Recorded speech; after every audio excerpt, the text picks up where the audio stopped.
daleen jàmm mbokki internet tous les infos TV bu fekkee gan nga seen bi aboneel nga bës ko la notification bi waaye tam nga partagé ko ba ñeneen mën ci daal di jot. Khoureychi Thiam daal dinañ koy retiré ci groupe bu Moncap bu Pastef moom directeur du FAISE bi di Khoureychi Thiam moom nag ñu gën koo ràññee jamono ji ci ab ambition bi mu am muy nekk maire bu Ndakaaru nekk bëgg-bëggam moom mi nag daal nañ koy retiré ci groupe du Moncap bu Pastef ki ko daal di amal nag mooy ancienne ministre des sports di Khady Diène Gaye moom nag moo ko daal di amal la tax mu amal ko nag ginnaaw li lee daaf moom mi di Khoureychi Thiam dafa daal di dem participer ci benn cérémonie boo xamante nag ka ko organisé mooy directrice de cabinet adjoint du président de la République di Fatou Kiné Diakhaté moom moo organisé woon bi lépp cérémonie foofa ca Parcelles Assainies moom mi di Khoureychi Thiam nag daal di woon dem ci cérémonie bu ni mel waxal nag moom mi di ancienne ministre des sports di Khady Diène Gaye daal di koy retiré ci groupe bu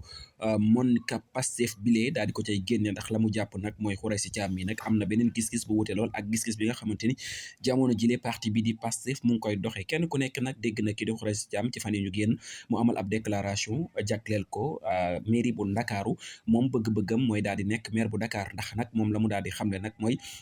bu fekkee ci wàllum âge daal kii nekk maire bu Dakar jamono ji daal dinay retraité ndax la mu jàpp mooy kii di président de la République jeune la président de la République président bu Assemblée nationale jeune la waaye itam premier ministre jeune la nee na bu ñu amee ñetti jeunes yooyu ñu jiitee lu ni mel moom jàpp ne Dakar gi ka war a nekk maire ba itam jeune lay doon moo tax nag moom li mu gëm jamono ji mooy képp ku taxaw ci kanamam ngir bëgg a gàllankoor digganteem ak mairie bu Ndakaaru moom dana la France daal di daal sa kaw jàll ngir nekk li nga xam moo di maire bu Dakar jàpp na jamono ji amul kenn ku ko mën a tee nekk moo tax nag mu taxaw tem ngir daal di koy laaj taxaw jëm ci élection locale yi ñu daal di dëkkmal ngir daal di jot ci mairie bu Dakar dépp booba léegi nag ñu bari jàpp ne kii di Khoureychi Thiam moom daal dinay wuute lool gis-gis ak parti bi di Pastef ndax ku nekk xam na ne kii di Abass Fall Ousmane Sonko moo ko teg ci mairie bu Dakaru dépp booba léegi nag mooy dox ci sarti parti bi respecté ko waaye daf mel ni Khoureychi Thiam moom la mu gis mooy jiite mairie bu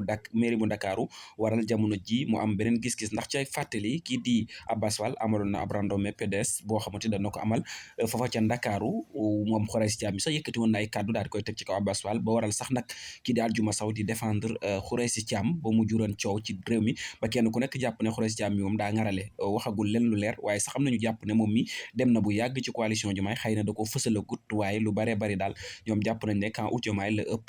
gis-gis que parti bi di Pastef wute lool ak doxalin bi nga xamante ni jàpp nañ ne moom mu ngi koy amal jamono jile moom mi di Khoureychi Thiam daal jamono ji teg na bët mairie bu Ndakaaru ba jàpp ne kenn mënu ko tee jot jamono jile